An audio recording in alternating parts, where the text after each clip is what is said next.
A true trailblazer, Nancy Reeves has been in the feminist trenches since the 1930s. Nancy was one of the first women to receive the Juris Doctor degree from the New York University School of Law.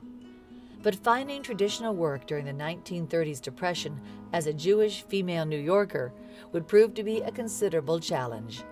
Finding none, Nancy began her own legal practice, serving primarily the needs of women.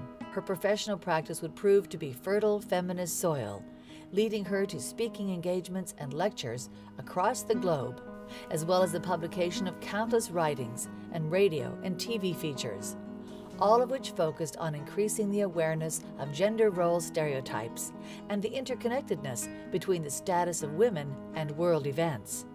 Her award-winning book, Womankind: Beyond the Stereotypes, which she wrote in 1971, was one of the first interdisciplinary college-level women's studies text and opened the door for women's studies to become a legitimate academic area of study. She considers herself mainly a writer who loved to teach and travel as a way to experience the world. Her curiosity led her to Russia in 1960 and to Cuba after that.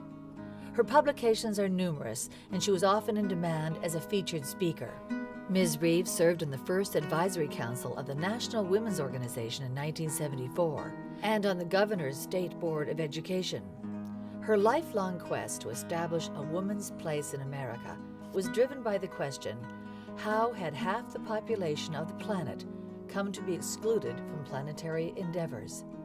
As a true trailblazer, Nancy has not only followed her quest, but cleared the trail for countless other women to follow their own quests, creating opportunity and understanding for generations to come. I think that the most important thing is that the men and the women began to participate together, and that is an essential part of growth.